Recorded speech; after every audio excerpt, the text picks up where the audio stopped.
structure of scholarly communication. But as our HSLI group and our panelists know, IRs are not limited to academic and research institutions. They can be in other environments as well and have varied outputs. So the benefits are that they showcase an institution or a group or the depositor even. They collect and organize and disseminate original content. They can house productivity output that may not be available anywhere else or may not be in one place, and they promote open access, sharing. The deposits can vary depending on what the repository decides it wants to accept. The deposits, though, the depositor has to have the permission to deposit, and that's especially common to question that when it comes to journal articles, which version is allowed to be deposited. But there's so many other things that libraries and institutional repositories house. Lab notebooks, patient education materials, systematic review service forms, student projects, marketing materials, historical materials, and also some repositories are library as publisher. They host newsletters, journals, ebooks, open educational resources. Some repositories host conferences and showcase displays. The numbers certainly have grown. Open Door tracks the numbers worldwide, and even from 2015 to 22, there was a doubling plus. But the percentage still is on the side of research institutions and universities. Medical schools, it seems to have plateaued out. Initially, there was a big growth spurt. The Association for Academic Health Science Libraries asked this question every 3 years in their survey. And we did, my TRIO team, in the article we published in JMLA, seems to have plateaued out to about half that have and plan to continue offering. Not too many still are planning to implement. They've already made their decision. Hospitals and other healthcare organizations, it seems health systems are the ones commonly moving into this area more than individual hospitals. And it could be the reasons that are listed for academic health science libraries apply to any kind of implementation. Financial considerations, not a high priority, lack of demand or support, or just plain the lack of staff. And one should recognize that the platform names don't necessarily reflect the repository name. So it sometimes is a word soup. But in 2018, when we did, at the end of 2018, when we did our survey, DSpace and bPress Digital Commons were the most common, the most popular repository platforms among our survey group. Those and others are gaining traction in 2022. And even within a platform, say DSpace, it could be the open source version is maintained and technically supported at the institution, or it might be a hosted solution. So there are many different ways, and you'll hear more from the panelists about their implementations. As institutions merge, if they have a repository, they usually have to address that too through an expansion or a merger. But institutions, even Lisa Palmer's and mine, are making decisions that the repository that platform they were using needs to be enhanced or migrated. It could be from one to another, could be from one to two, could be from many to one, many different permutations. And as an Educopia blog article said, migration is the hardest part. So just because you've implemented the same with an ILS or anything else in our world, it just doesn't stay stagnant. The other thing to recognize that there are many different flavors of repositories. There are the discipline-specific ones, and these are two examples from the health-related world, where a society might host a repository for members. There are many generalist and cross-disciplinary repositories. OSF is an example where an individual can sign up for an account and deposit, but they also have an institutional model, which may involve contracts and fees. Invenio is one that our institution is more involved in, and it happens to have several products in their suite. So you could do research data management. You can use their integrated library system, as well as the repository service. And there are choices, even in our library world, for depositors, for using the examples from our library world. ALA does have a repository for its members and its projects that's hosted by UIUC. The Medical Library Association, on the other hand, doesn't have a repository. So when MLA unit author want to share their projects beyond what they deposit in a conference site, they have to look for solutions on their own right now. That may change, and there is talk in the near future. But from last year, some authors I was working with from two different caucuses, one group of authors didn't have a repository, so they deposited individually in OSF. Whereas another lead author of a different caucus deposited two different posters into Duke's IR. In PLOS Global Health, there was a whole article in a section on recommended repositories that authors should select repositories appropriate to their field of study, and that if no specialized community endorsed public repository exists, then they can use it IRs that have open licenses. This is especially common with the data piece of our researchers' work, but it could apply elsewhere as well. So who staffs IRs? Well, someone needs to do the management, the recruitment, intake, and promotion, and someone's got to do the technical support, either in-house or be the liaison with the hosting service that is doing that. And the staff can be historically related to their duties. I like to think that collections in repositories are related to my collection development work. Lisa is an IR librarian, that is her work.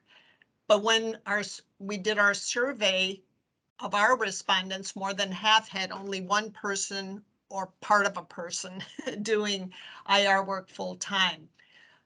And collectively, people at libraries that had IRs, typically the ranges per week were all over the board. So there were those that only worked 6 to 10 hours on their repository or more, and a lot in between. So no matter if you're building, expanding, or migrating, certain themes arise in these examples that I found. There's the institutional buy-in piece. You have to know your stakeholders, work with your own institutional IT or your library IT or an external IT. You have to market to your staff, to the stakeholders who you want to deposit. You need to do the groundwork. You have to do your needs and wants, whether you're identifying an initial repository or planning on migrating. And you have to always consider, do you have any unique or special things that will be in the repository that have to be addressed? So the current IR landscape is quite potpourri of choices, challenges, and opportunities. And I invite any of you who might be interested in pursuing this some more to join us in November for the Medical Institutional Repositories and Libraries, which will feature a keynote by Lisa Federer of the National Library of Medicine talking about the NIH data management and sharing policy and how that relates or has roles and opportunities for libraries and IRs. It's a free symposium. Feel free to reach out to Lisa or me if you have additional follow-up questions. Visit our sites, but know that we're migrating. I think Lisa was optimistic, and now maybe they're not quite fully migrated. So the August date there on the slide is a little bit off. And then I offer some appendices that include repository conferences and community groups that have come across my radar. A few sites and that I invite you to take a look for aspirational features. If you were to have a repository, what would you like to see? What do you like about some of these sites? And I've identified a few in our neck of the woods in hospitals and universities, and you'll see some are hosted by somebody else or part of a consortia. It's fun looking under the hood, but each can offer its own branding. So just because you're in a consortium or a collaborative arrangement with an IR doesn't mean you still can't have some identity.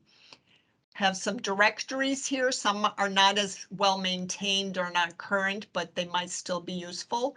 And lastly, some of the references that I used for pulling this together. And now we'll move on to our panelists. As was already mentioned, Amanda is at Parkland. The platform she'll be speaking about is Digital Commons, and her contact slide will be available should you want to reach out to her later. Sandy DeGroot is at University of Illinois, and she'll be talking about their IR Indigo, which is on the Figshare platform. Jennifer Deal is at Advocate Aurora. She'll be talking about their institutional repository, which is in Digital Commons. Inyan Lee will be also from University of Illinois, Chicago, but she's going to be talking about the Chinese American Librarians Association has a repository that they've set up in Omeka, and she's going to share some of the experience. So we're going to have a series of questions. This is the first of the series where each panelist, and we listed what order they'll be speaking. This first question, they'll be telling us about their IRs, what platform, why they chose it, and how it all got started. So I invite Amanda to get us rolling. Hi, everyone. So like Ramune said, I'm from Parkland College, and we use Digital Commons as our platform. We call it Spark, which is Scholarship at Parkland. We started it in 2014. I was not here then. I started in 2021. As far as I could figure out, it was a grant-funded purchase in collaboration with our Center for Excellence in Teaching and Learning, but now it is fully funded by the library. And unfortunately, I do not have a lot to say about what it was like to get it started. I have some documents from, all of the presentations they did to conferences, the board of trustees, to faculty members. They really did a great job promoting it, which established some of the great faculty member relationships that I have now and can kind of build off of. So that's all I will say as far as this goes. Sandy? Yeah, hi everyone. So we are using the institutional Figshare as our repository, and it's hosted, and we call it Indigo. And this is the repository for all of the University of Illinois at Chicago, so not just in Chicago, but also at our regional locations in Rockford and Peoria. Originally, we were using DSpace, which I think we started to use around 2008, and we were hosting that ourselves. Unfortunately, with limited staffing, we really couldn't maintain our own hosted server. It kept crashing regularly, and we just didn't have the staff to give it the attention it needed. So A few years ago, we started to look for a hosted platform, and some of the things we were looking for is something that would support a lot of different file types, including data, because we were really starting to think about places for our faculty and researchers to store their data, that it could have images and videos. And with respect to these types of file types, we didn't just want it to be a file type that you then had to download in order to see it. We were really looking for a repository that if there were images, it would show the thumbnails. If there were videos, that you could actually play the video within the repository, and potentially even be able to see what the data set looks like and interact with it. Another thing that we were looking for is, particularly for data sets, is to be able to assign DOIs to them, because that's what a lot of journals were asking for, and some of the compliance DOIs were needed to comply with data management policies. Another thing that we were looking for was, is there a platform that could ingest our previous content and allow us to transfer and maintain the handle URLs that were registered when we were using the DSpace platform. So for those not familiar, a handle URL is similar to a DOI, so that if you change the server on which you're hosting your content, that DOI or that handle server gets updated with the new location, so that people can always keep that persistent URL and always get access to it. So that was really important. And I will share that there was actually one hosted repository that we looked at that didn't have a way for us to transfer our handles and re-register them, which was kind of defeats the whole purpose of them. And also just in terms of thinking about handles and that, we also wanted to be able to migrate away from that platform at some point if we ever felt it necessary. So those are just some real technical things that we had to look out for when we were thinking about migrating.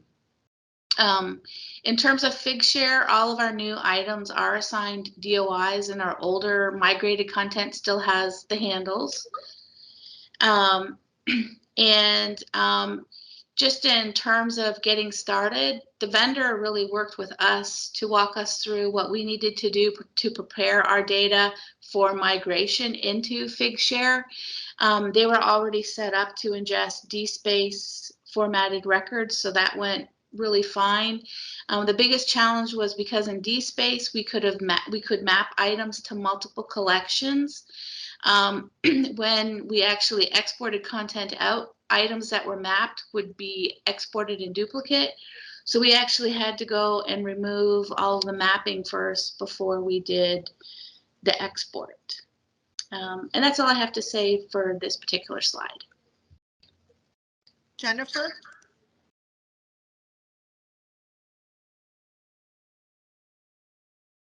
I think Mingyang is next. Yeah, I think she's next, but I can go too. Doesn't matter. No, sorry, Minyoung. That's okay. Okay, so I have my earbuds on. Can you still hear me okay? Okay, so since our IR is for our organization, so I don't know how familiar you are with our organization. I just sent a link of our organization to the chat. So CALA, it's a Chinese American Librarians Association. It's a nationwide association. And actually a couple years ago, we included a Canada chapter. So it was, so you can see, I don't want to spend too much time to introduce our organization. So the information is in the chat. So the IR idea started in actually late 2012.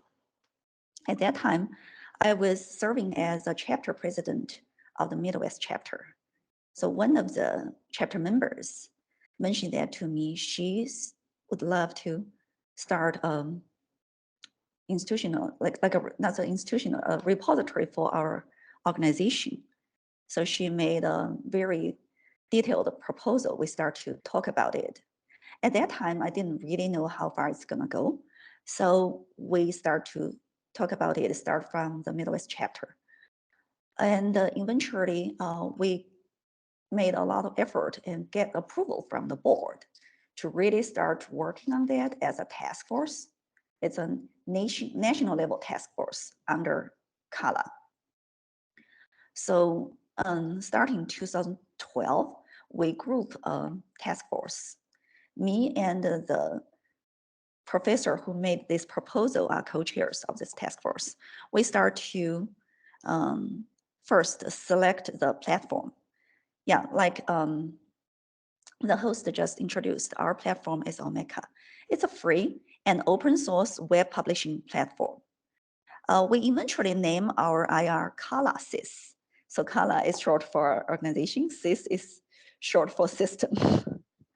So it is actually, we aim to build academic resources and repository system to specially collect, organize, and centrally store the academic publications, materials, and related information resources created and contributed by Chinese American librarians, especially CALA members, and other related contributors from library and information science and related subjects. So that's our goal to build this system. So first we started to go through some discussions. Our task force started to work on this early 2013. We actually proposed different choices, including TDL. I don't know how many of you heard about that. I honestly don't remember about this system anymore, but several years ago. So we did discuss this TDL and DSpace Direct as well. And one of the members are from Rutgers. So they use this system called RU Core. It is open source, but it requires a lot of programming. So we went through that, and we even think about Drupal. So just kind of brainstorming a lot about platforms. And the other system didn't work out either. It's too costly because this is an organization, everybody that pay their membership dues, so we don't have a lot of budget on this. And we, my co-chair and I explored to get grant funding, but it's really hard for a small organization as well. So that didn't work out either. So the whole year we were going through this groundwork to find a good platform. So by the end, finally, by the end of the 2013, our webmaster at that time, their institution in University of Louisville use Omeka. So she said, why don't we use Omeka? Because that time our organization, CALA, has our own server, and we can just, Omeka can be enabled from our server. So we did some research.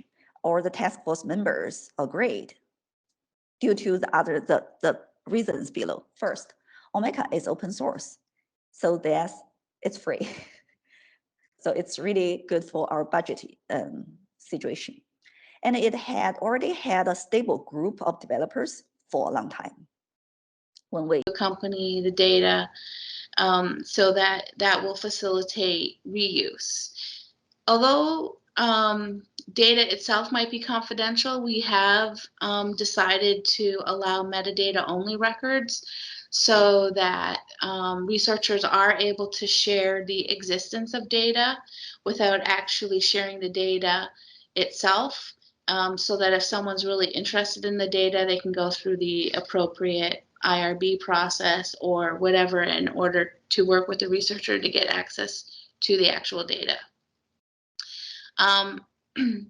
In terms of copyright, that's where we probably run into the most, I don't know, I guess for me, it's the part that probably frustrates me the most in terms of managing the repository, because the fact it's so easy for faculty now to go and upload a publication because of the profile tool that we're also utilizing. When they see that deposit button, some of them just feel, oh, I have to deposit it. And what they ultimately end up doing is submitting the publisher PDF, which, you know, on one hand, it's really great because they're making some efforts to make their article openly accessible. But, you know, most publishers just don't allow the publisher version to go up, and so we have to ask them to, I have to then, you know, say, sorry, you can't put it up, and if you happen to have the final peer-reviewed manuscript, which is often called the postprint, you know, I ask them for that. We do at that point say if they happen to have the manuscript, then they can email it to us, and that way we're trying to take the burden away from them of having to redo it. They just have to provide it to us, and we'll have our student upload the revised file if we can. And then another policy we have just relates to space. So essentially everyone defaults to 5 gigabytes of space on our repository. And for those that use more than or need more than 5 gigabytes, we do have a method upon which in 5 gigabyte increments they can ask for more space, but we're not going to go beyond 20 gigabytes per person. And that's it for me. Mignon? Hi. Like I just mentioned, like by 2015, we finally have a pilot project, but our data is still very limited. So after that, our priority will be get more data into the system.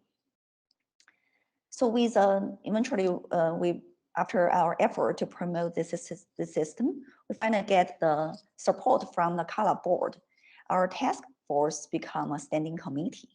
We are a subcommittee under the CALA publication committee. So we're able to get more people involved starting like 2016. So it's such a growing pain when I look back at the beginning, since this is an organization, everybody is doing voluntary work. So we went through a long process to get it set up.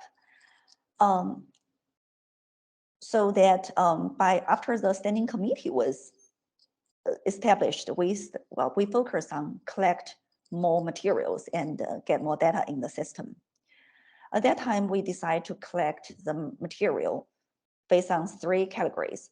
The first category, we call that CALA archives. So they include the CALA documents, newsletters like board minutes, that thing like created by the organization only thing, and some conference materials, including videos, image, and presentation, things like that. And another category is a chapter documents. If you look at the link I sent earlier, we have several chapters. So each chapter has, every chapter has a similar structure. So some chapters are more active, some chapters are kind of more quiet, but we do try to have annual conference for each chapter. So there's a lot of chapter documents as well. Another category is like the CALA member achievements. So we started with some distinguished CALA members, including our founders.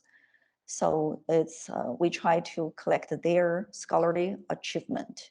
And so that's another one important category. Now, if you see our system, there is another category is Chinese cultural heritage and Chinese studies that was added 2 years ago.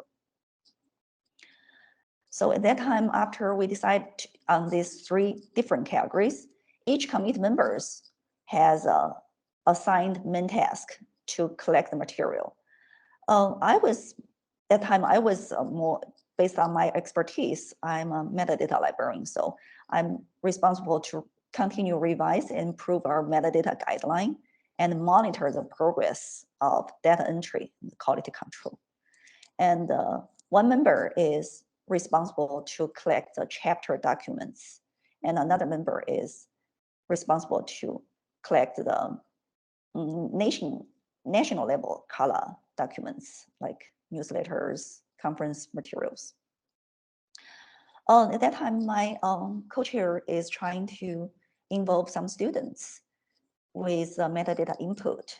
Since we are the organization, we don't have like a full-time or part-time like standing staff, so it's all voluntary work.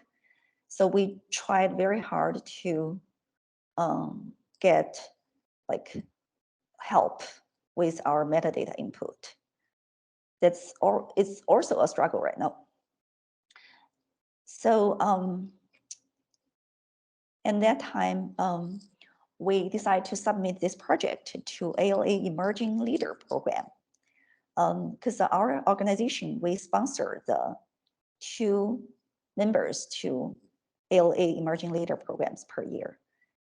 So we also will submit a program. So our committee decided to do so.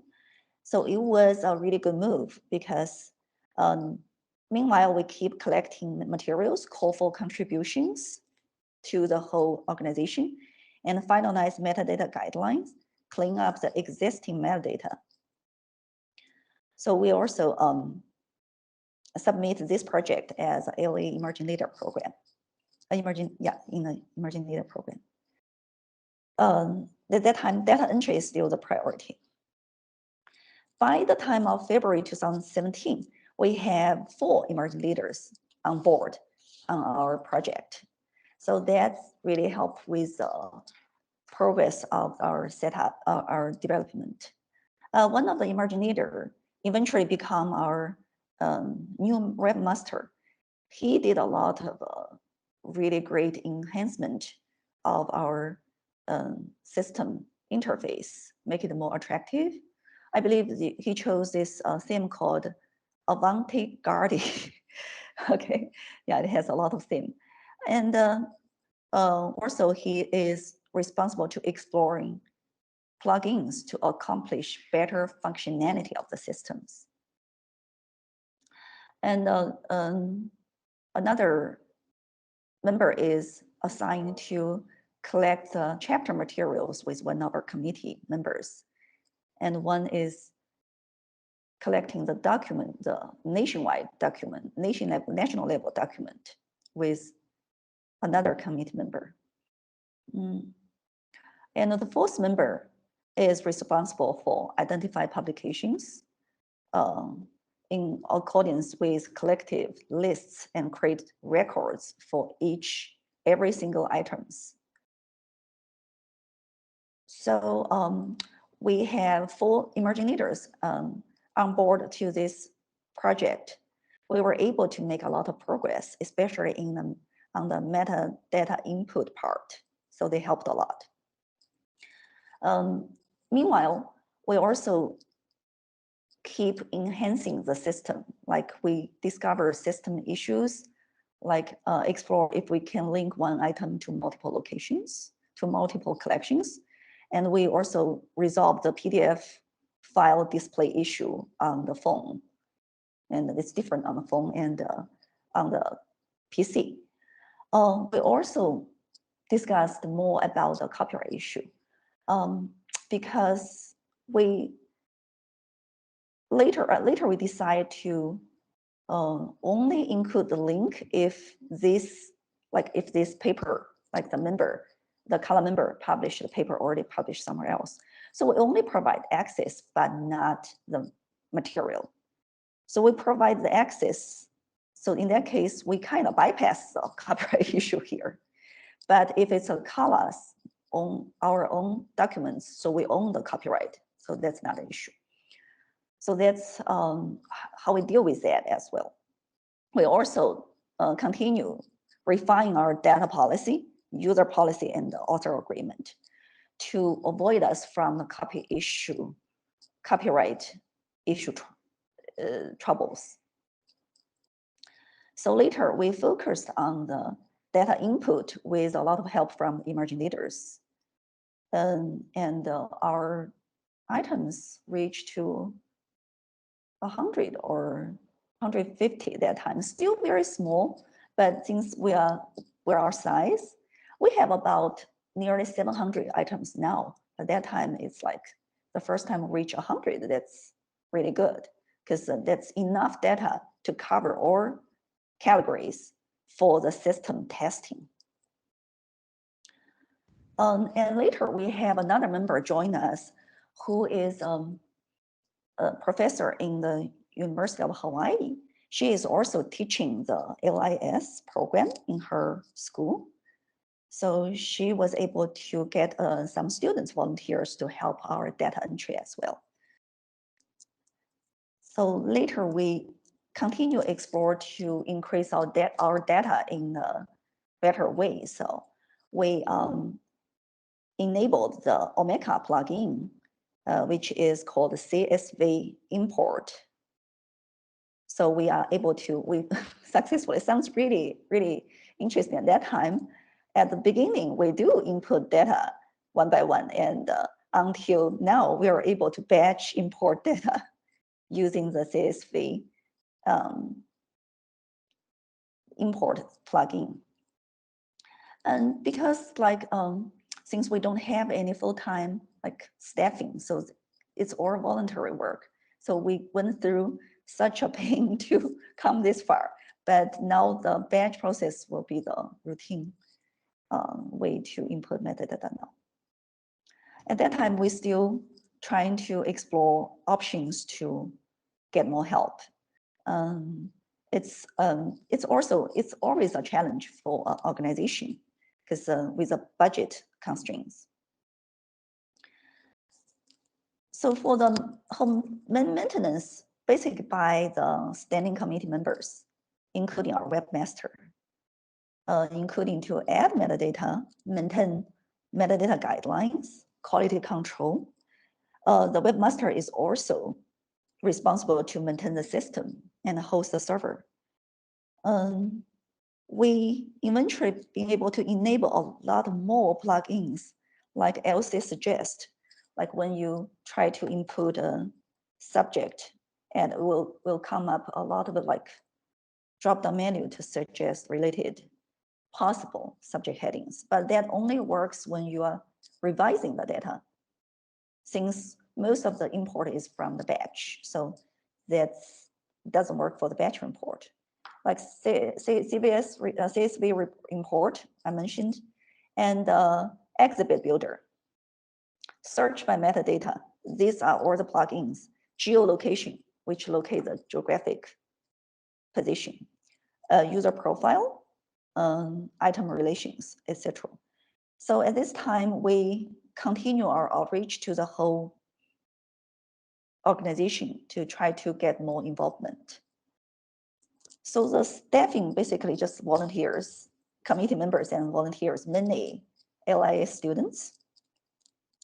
Now our content on top of the 4 categories I just mentioned, we created 9 exhibits, including the color annual poster programs, newsletter collection, leader and members collection, best book collections, and several collections for some respectful members. Policies I just mentioned. Yeah, we just create and enhanced the existing data policy, user policy, and author agreement. Yeah, that's pretty much for this topic. Thanks. Thank you. And Jennifer? I'm sorry to do this, but could Amanda go next because my notes froze and I'm trying to figure out what's going on with them. All righty. Amanda?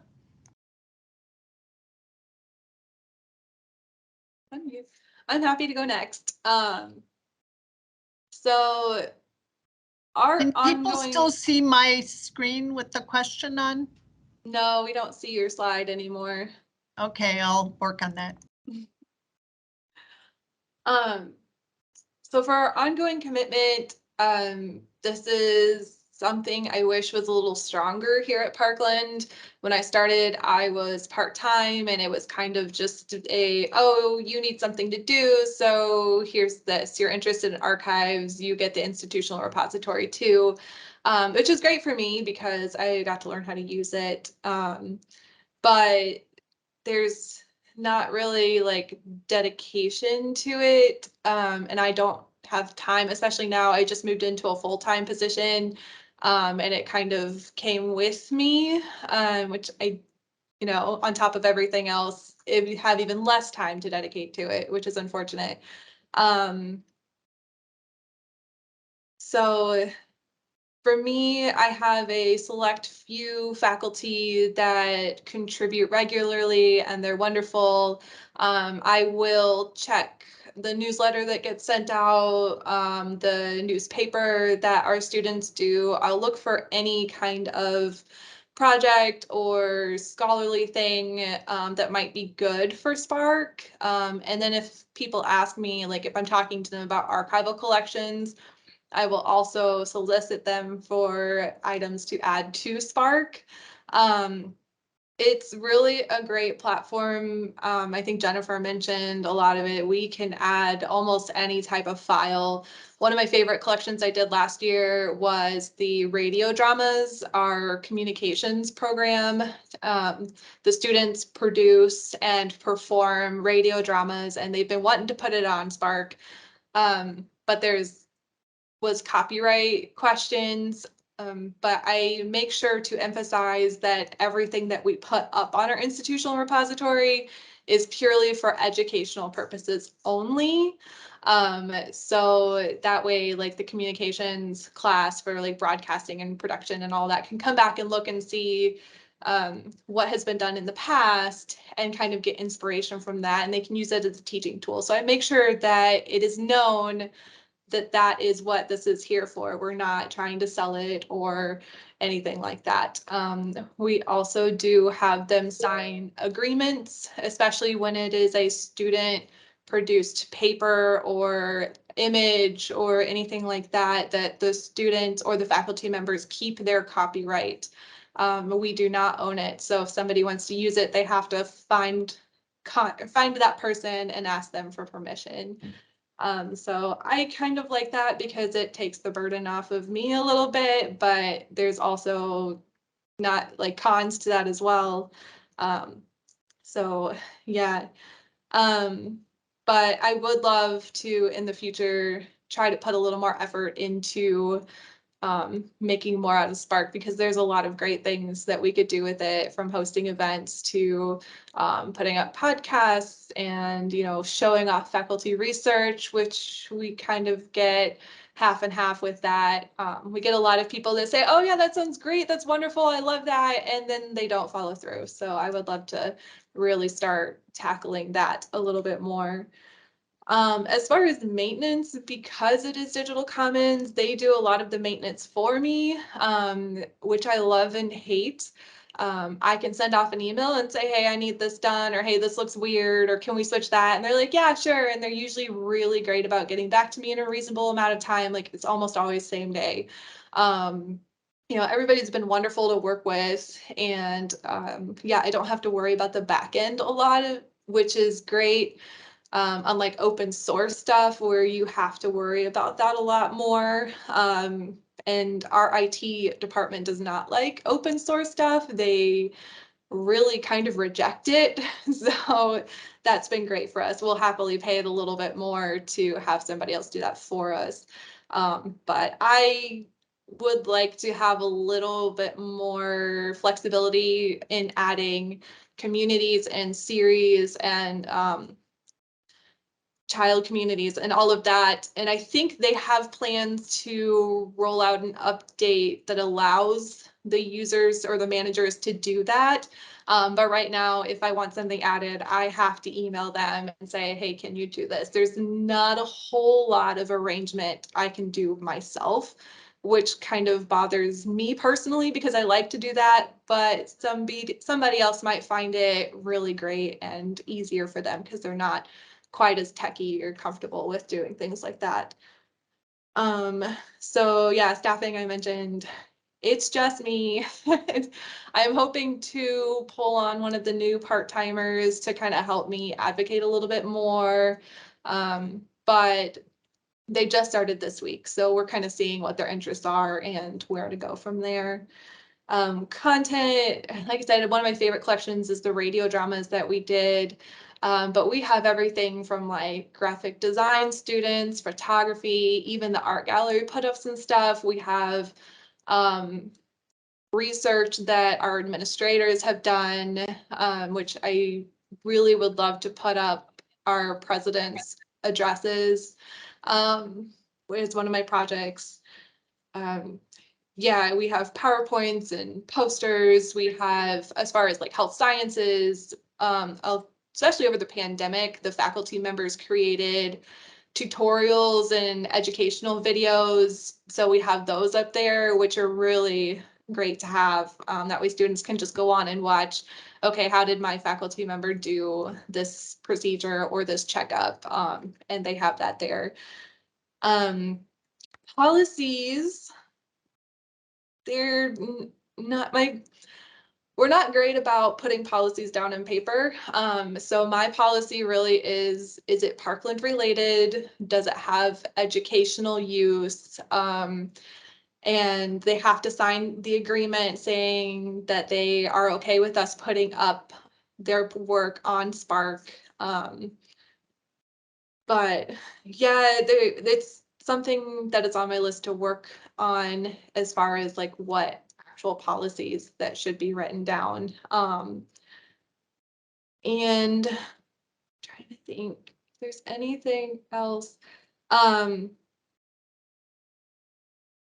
It is kind of different. A lot of the other panelists are talking about how they do like publishing articles and, you know, a lot of that. We don't emphasize that here at Parkland. So Spark is a lot of student works or faculty projects and things like that. So it's not quite as scholarly, but it does show off our programs and what Parkland can offer future students and faculty members. And I really like that. And I love working with faculty and doing that. So I think that's it for me. Jennifer? Thank you. Yeah. Thanks, Amanda, for being gracious enough to go while I freaked out and got my everything fixed. So, okay, so to talk about kind of our maintenance and workflows for how we maintain our IR.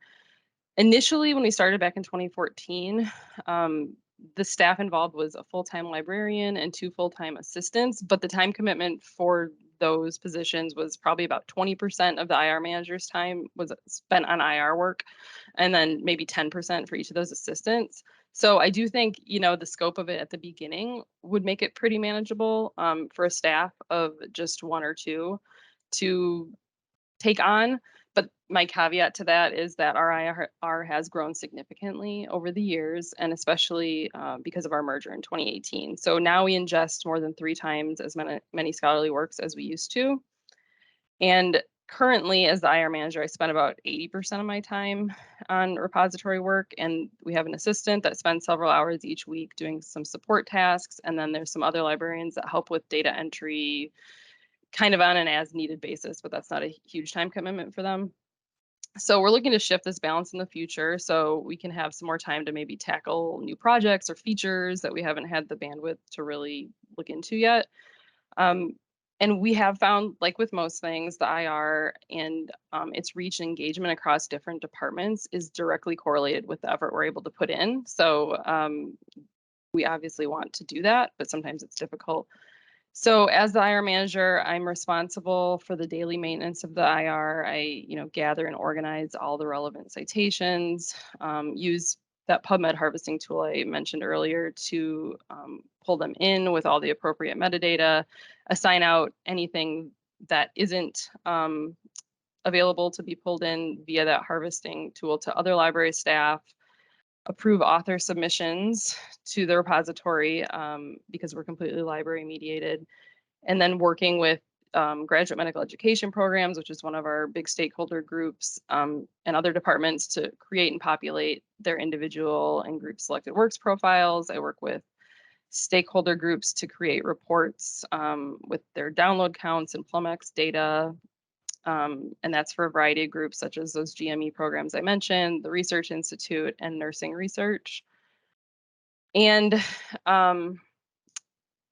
as far as getting content into our IR, like I kind of alluded to, the vast majority of our content still does come in via librarian database searching or PubMed harvesting, which I know is different than at a lot of, especially academic institutions. And we've just found that as a healthcare organization, encouraging busy clinicians to submit their own work is, in my notes I said challenging, but I feel like challenging doesn't take it quite far enough. Like it's just not gonna happen. So it is changing a little bit.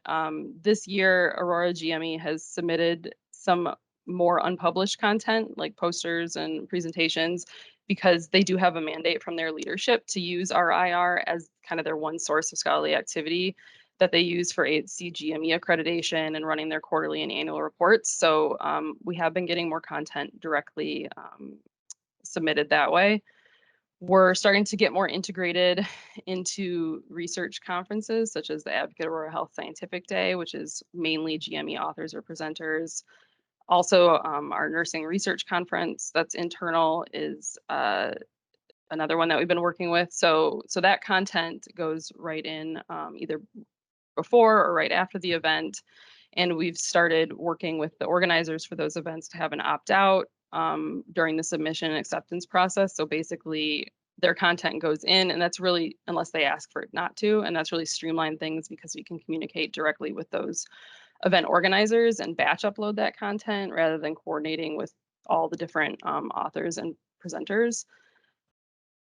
And when we started our IR, we did make the decision right away to not collect copyright compliant versions. I know some of the other panelists have kind of talked about what a headache that is. So we made that decision early on that we just would not be doing that, collecting those copyright compliant versions of published works, because we just didn't have the time to devote to it. As our staffing model changes, this is something we might pursue in the future. But for now, our IR is a blend of full text and citation or metadata only content. And the majority is that citation only content that we do route through the library resources with remote access for anyone that has credentials that's affiliated with our organization.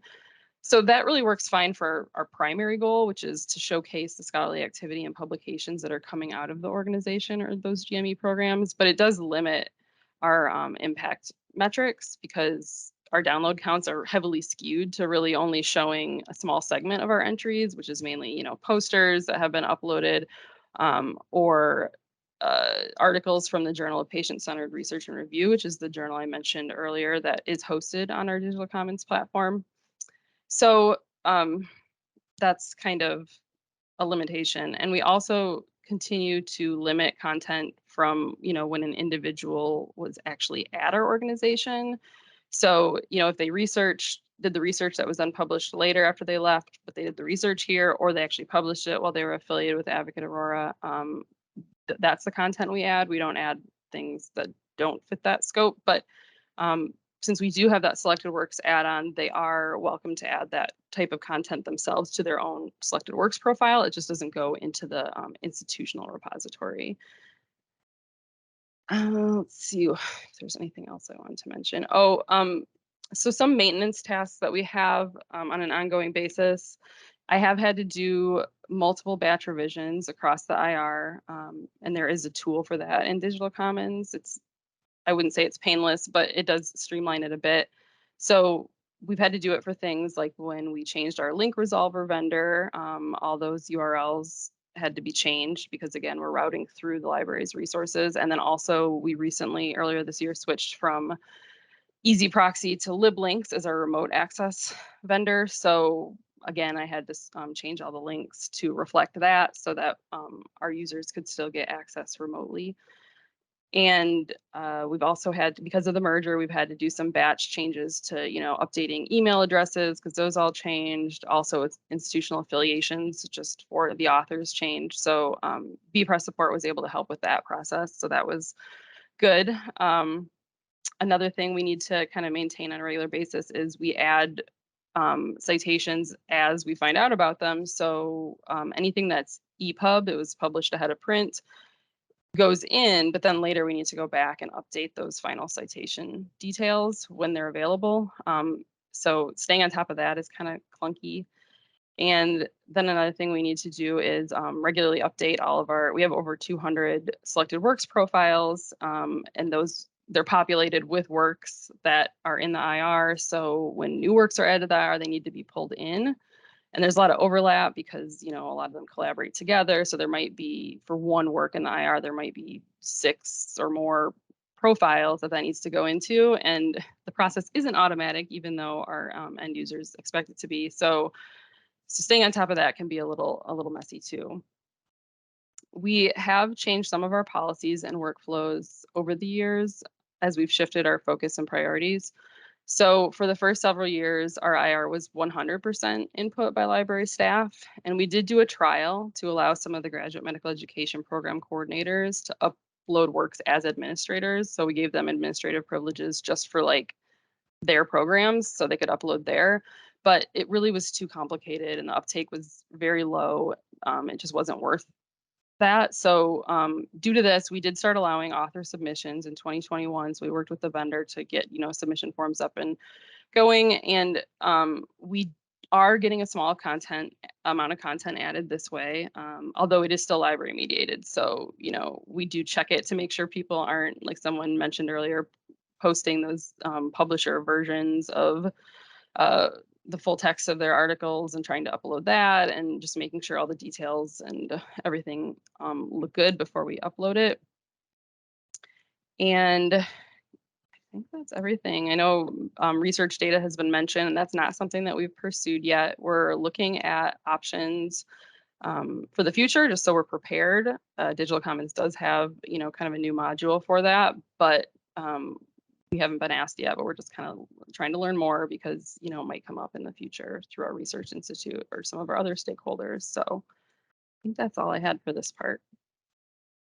Thank you. I don't know if I'm having problems sharing while people are talking, so sorry about that. We're going to move on to our next question. Can people see that? Yes. So this is our potpourri question. So if you think of something you wanted to add in response to the first or second, this is your chance to do it, or at the end.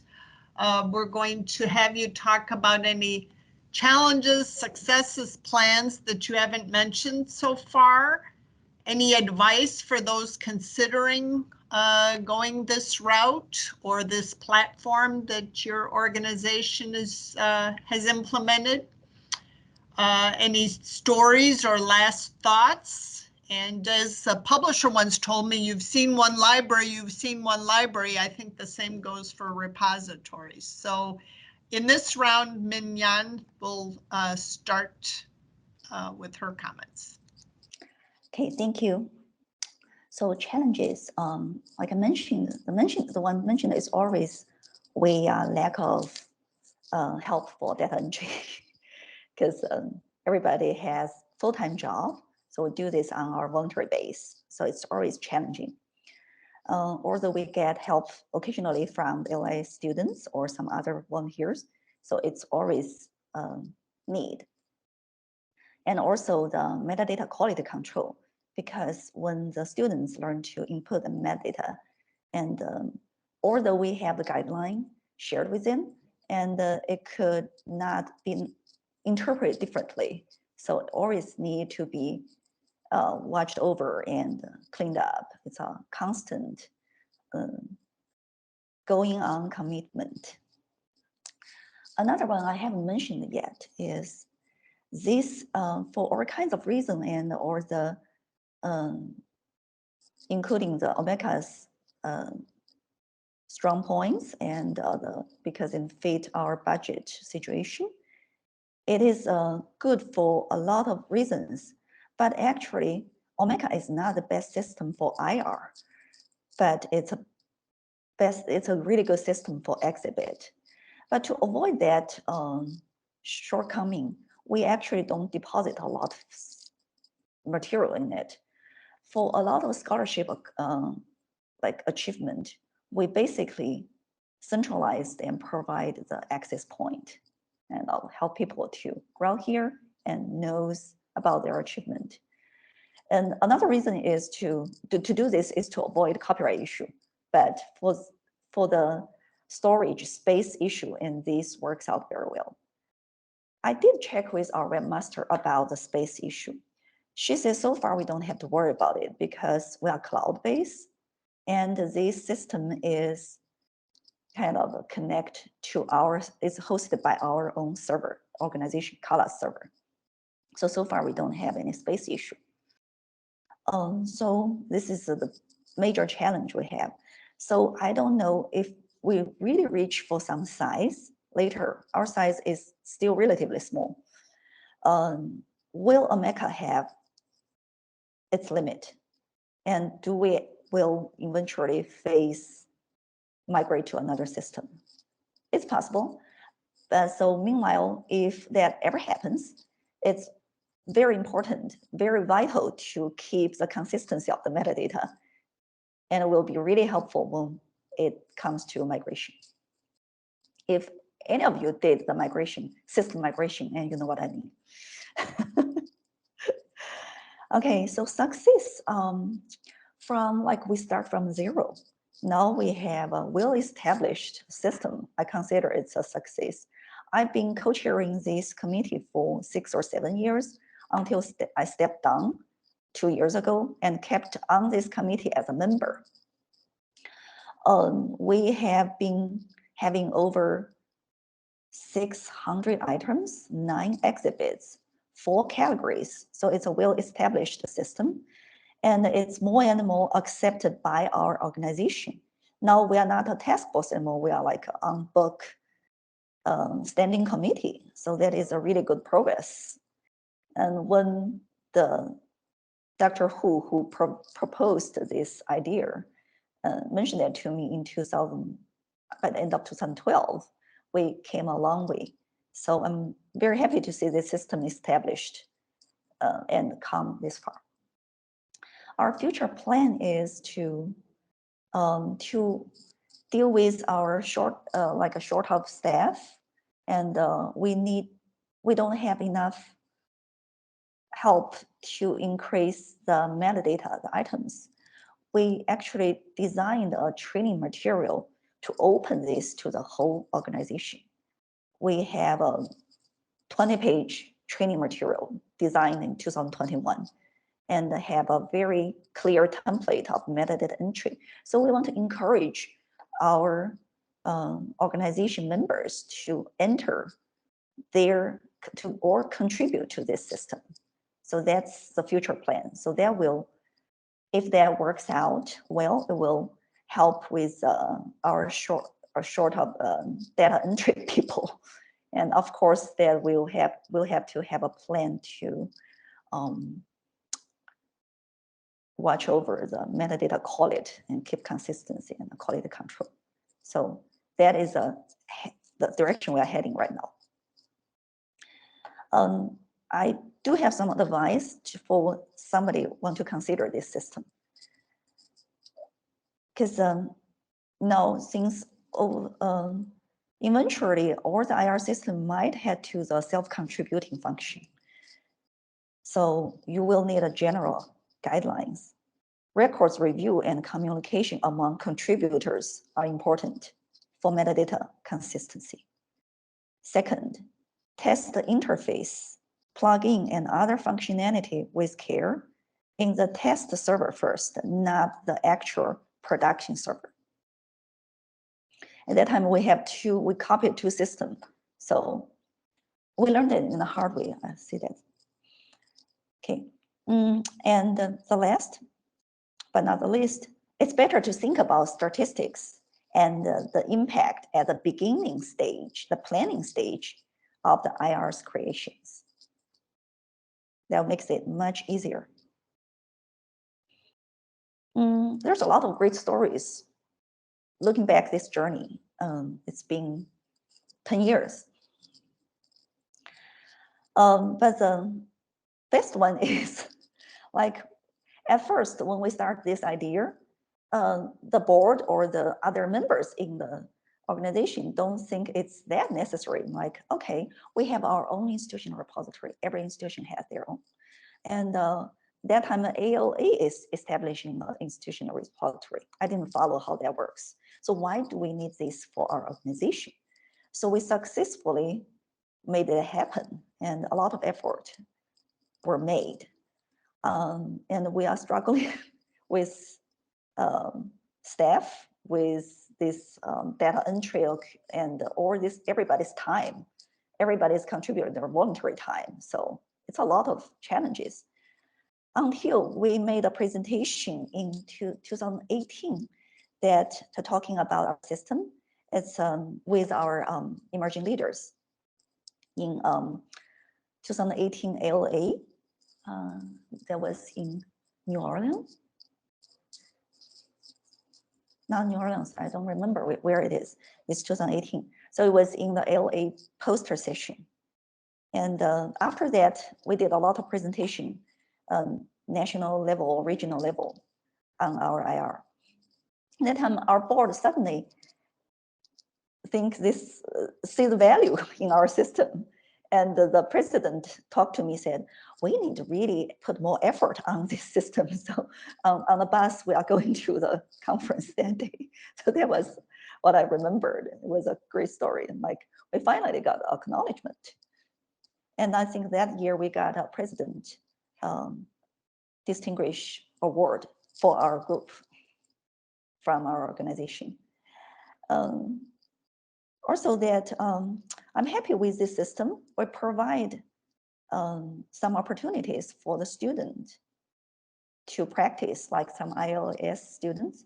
They use this system to learn some hands-on experience of metadata of IR.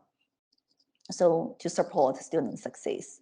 Also, a lot of our committee members were able to make presentation or even publish papers based on the experience working on this system.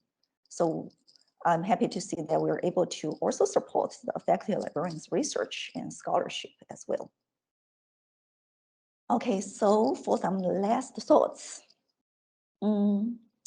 Since now we still have a lot of things we want to do. New collections and exhibits have been added and will need to be continually expanded. So we realize this system has been gradually growing, and the development of it is a long-term task. So it requires the working group members' commitment and CALA members' contributions for its sustainability,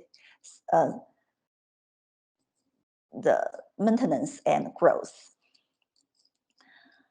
And we also plan, hopefully, get more members and LIS students involved, and try to prepare more trainings and to help with a self-contribution function for this system.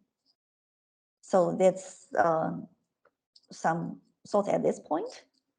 And I know it's still a long way to go. So if you know any students want to get some experience on metadata or IR, recommend to us. Okay, yeah, that's all I would like to share today. Thank you. Happy 10th birthday to Calluses. Yes. Now, Jennifer. All right. So talking about some of our successes, as I've kind of alluded to, we've formed a really close partnership with graduate medical education programs at our institution. And one of the great stories I like to tell is that because Advocate Aurora doesn't have its own medical school, program directors in the past were, we got feedback from them that, many graduate medical education candidates were meeting with the directors and telling them that they were interested in the program, but they were hesitant to sign on because there was a perceived lack of scholarly activity and research. And while this wasn't true at all, there wasn't a good way to showcase this activity for candidates that were doing their own web searches independently. So now, thanks to our repository and the associated selected works profiles, programs are able to link from their external facing websites right into that showcase scholarship. And in addition, institutional repository content is showing up at the top of Google search results. So because of this, we've gotten the feedback from program directors that they're no longer hearing the comments about, that perceived lack of scholarly activity. So candidates are actually coming into their interviews with a clear knowledge about the activity that those programs have done, and even asking specific questions about projects and being really engaged. So that was definitely gratifying.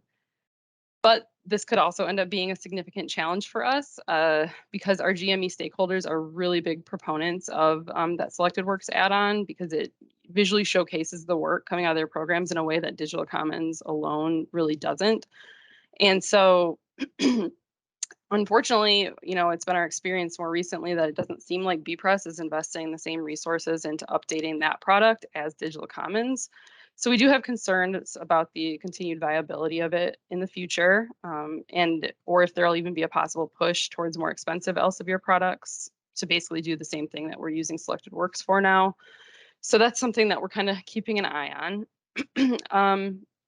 Another big win for us was having the platform when the pandemic began, because we were able to offer it as a venue for our internal scientific day conference in spring of 2020 that really needed to quickly pivot to an online environment because of the pandemic.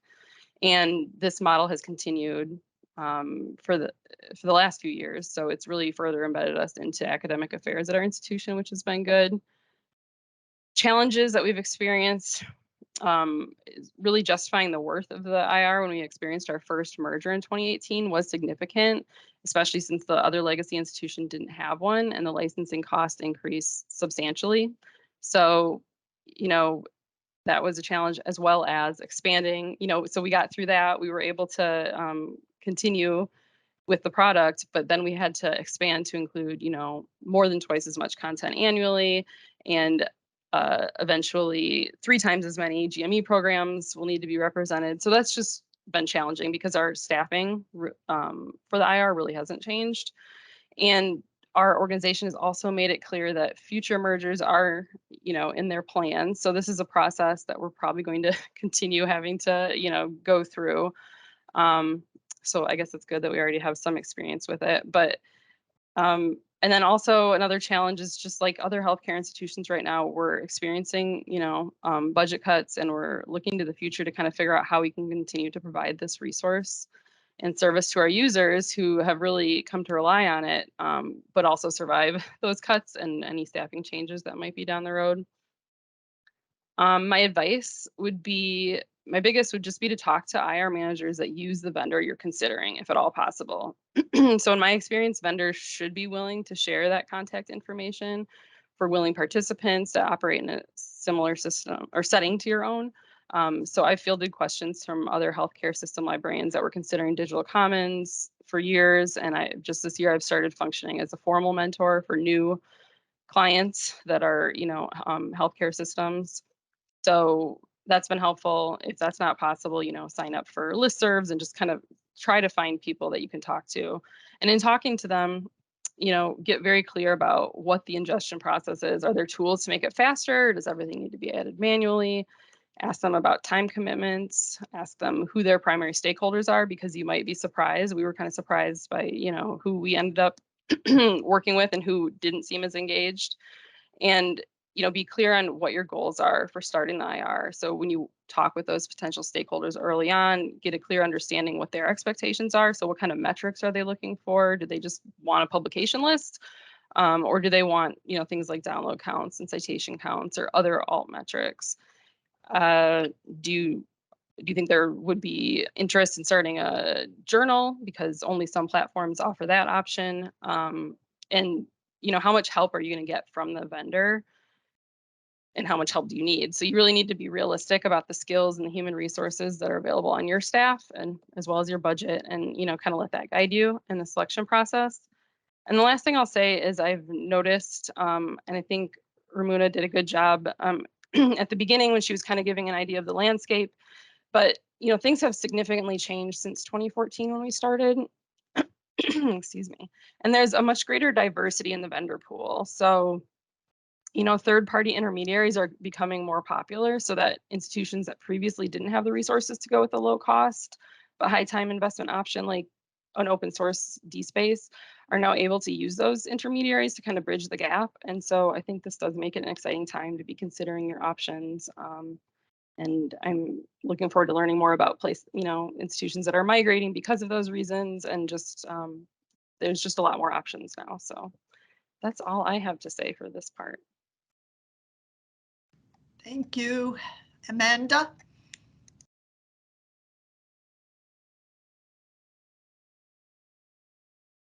All right, so I've already highlighted a few challenges in my institution with Digital Commons, and it's really just the time commitment.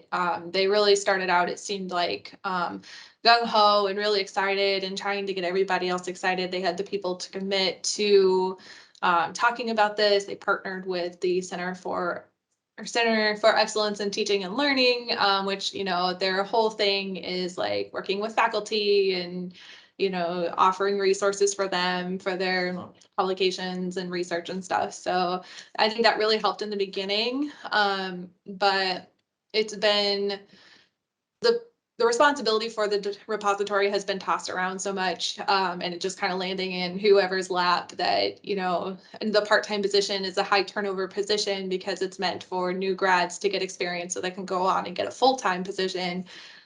So they've had to spend time relearning and then like maybe advocating or just waiting for new people to come. And you can really tell that in the collection that I have, that there's been drop-offs.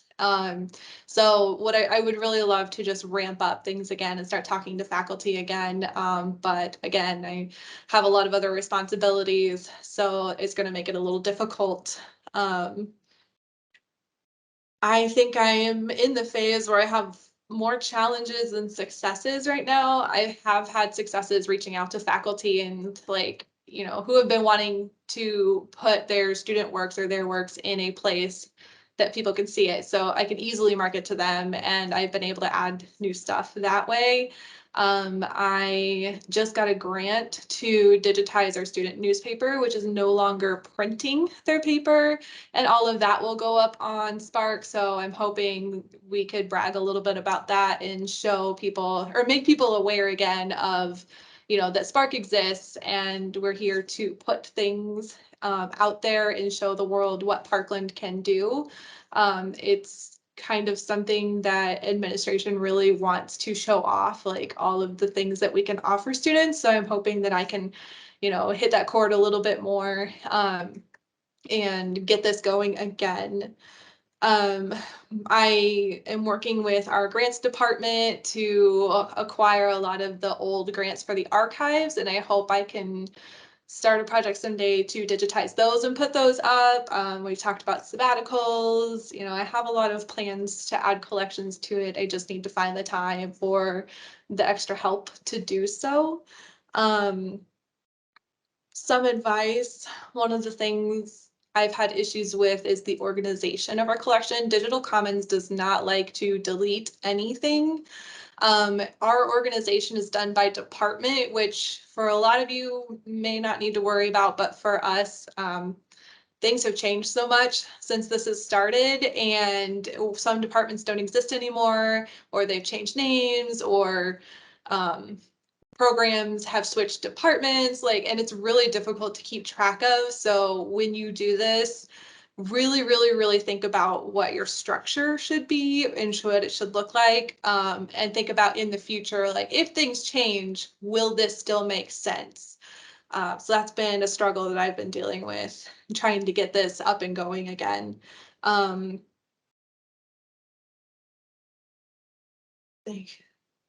Yeah, digital commons is really great as far as like if I decide to really start advocating again, they give you statistics. So they look at, they call them readership snapshots,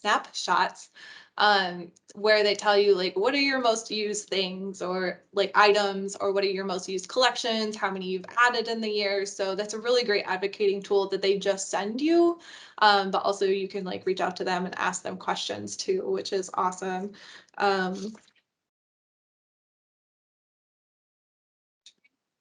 As far as migrating, we're really not looking at migrating right now because it's going to be a lot of work and we just barely have the staff to keep this floating. So I think I'm pretty happy with it overall. It has great accessibility, and they offer a lot of amenities. So yeah, digital commons I'm pretty happy with at the moment, as far as looking into other things to use. But other than that, I think that's all I have to offer now too. Thank you. Thank you. And we'll round out question 3 with Sandy. We'll let all the panelists speak one more time if they any last minute thoughts, and then we'll turn it over to Francis to moderate questions for the remaining time. So Sandy?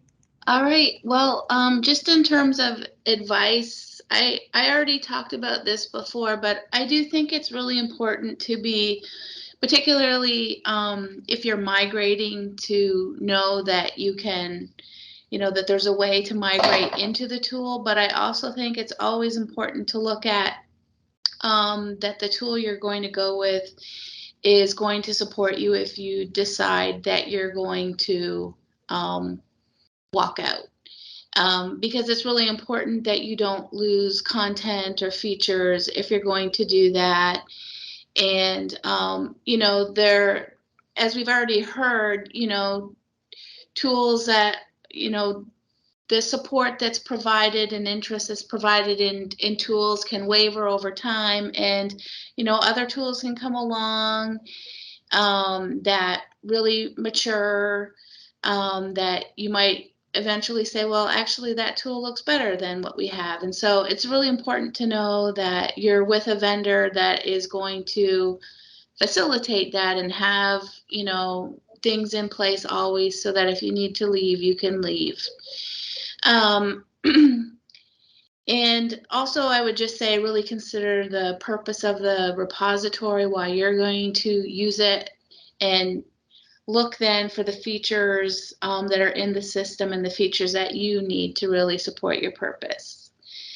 I would say, and this was also mentioned in terms of using, I think it was digital commons, the fact that you can get metadata available can really help with facilitating deposit. So the fact that we have been able to connect our repository with our faculty activities management system has really improved the use of the repository by our faculty.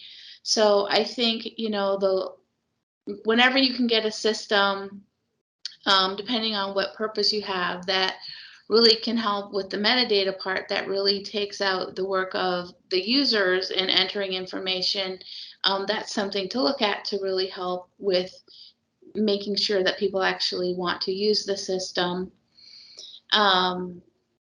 And then another thing that's also been really successful, and I wish I could have a really great story to tell about this, but just the fact that different groups on campus were looking for places where they could put gray literature and reports because they wanted to share them publicly. Those are actually the items that are accessed the most. And so it's a great way for different centers and institutes on our campus to be able to publish stuff that's not going to go into a journal article.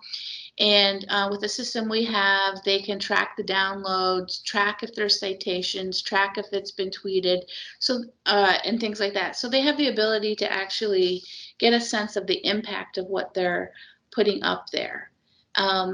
So those are just some last thoughts that I have. So as a reminder, the slide deck will go into the conference site. I just have to get it to the web person. And my overview slides will be in Galter Library's repository, which is migrating, but will remain the same DOI.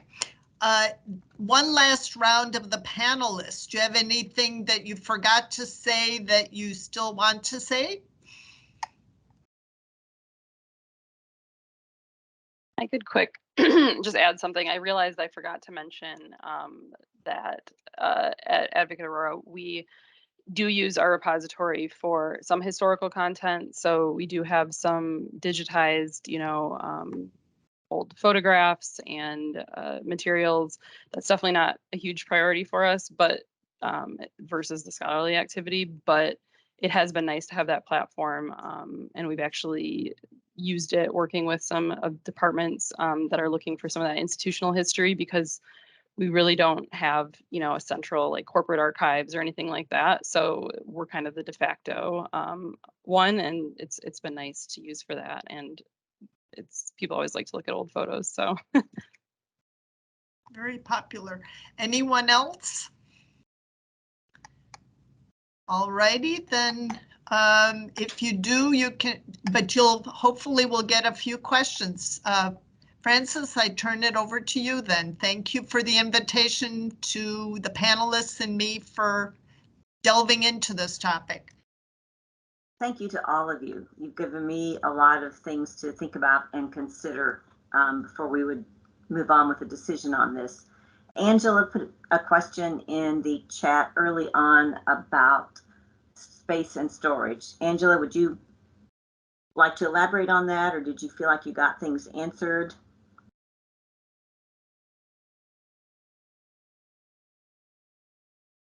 Data will be a problem in terms of space. I think Sandy already addressed that they do limit a per person deposit. For us, it was file types. The data sometimes was a problem. So some things have to be dealt with on a case by case, but most of these are in the cloud. So theoretically, that isn't the issue, but certainly if you're paying for storage or if you have an on-site solution or your own server. Anyone else want to pipe in on that question?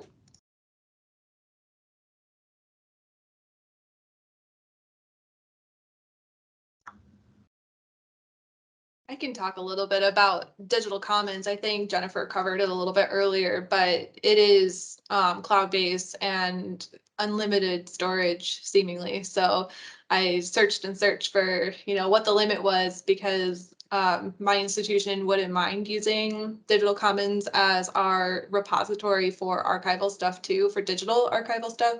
And yeah, there's just no limit.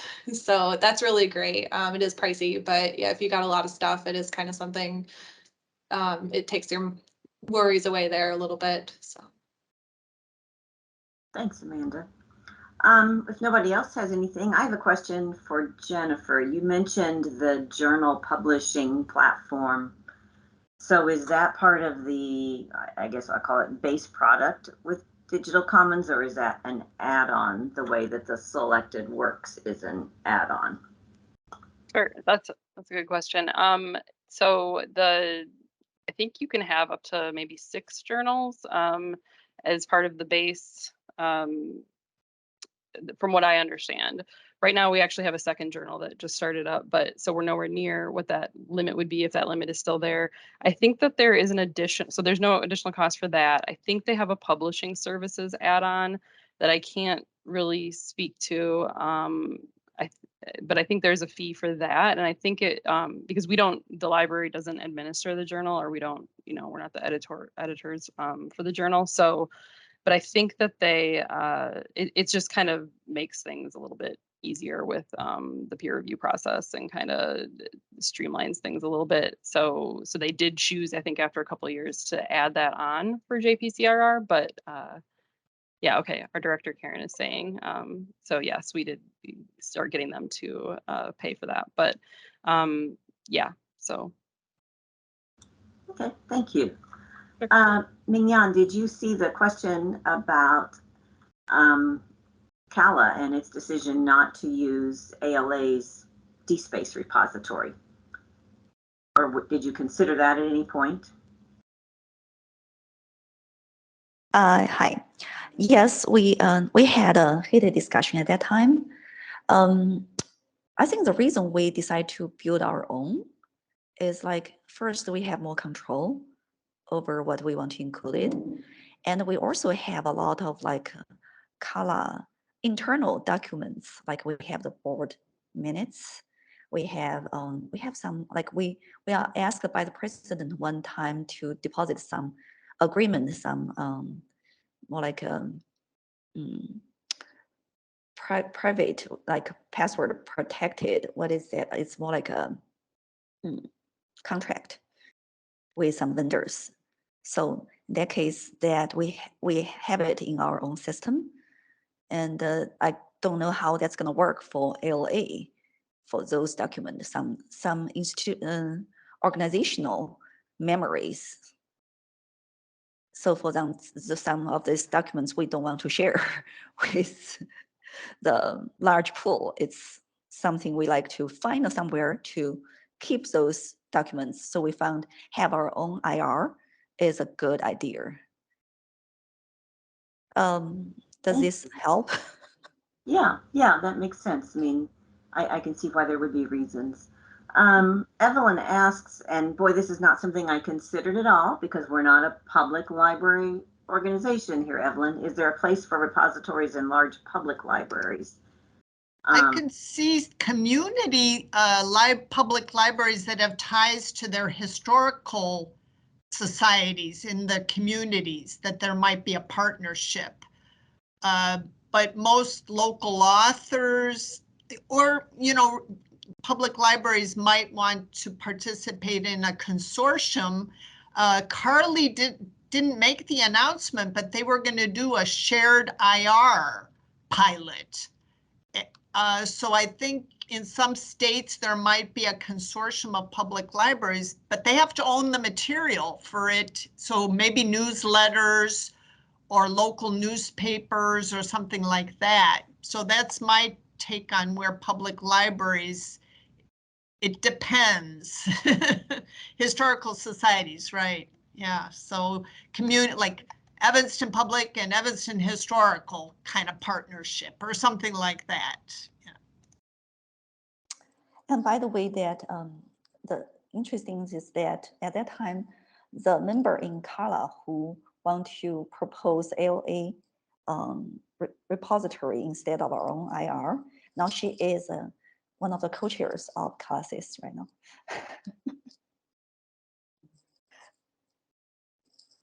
You brought people around to the side.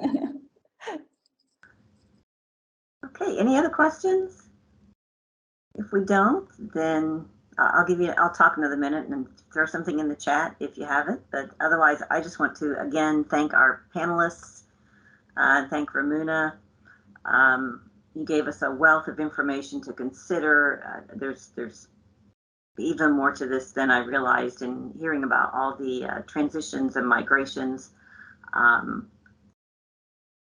There's just a lot to consider in this. So we really appreciate your time and talking with us and knowing more. And I feel like we all walk away knowing more and realizing that there are resources available to help answer questions as some of us might move along in this process. So I want to say thank you very much.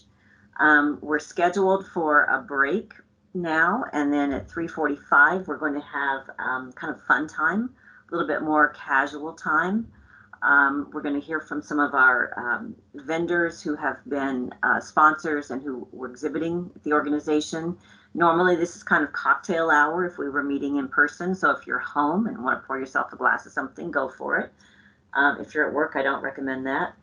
And then we're going to have some games too that people have put together just to have a little social time. So take a break. stick around for the conference, the rest of it, if you would like to. And again, thank you to our speakers and to all of you for listening in this afternoon. Thank you, Frances.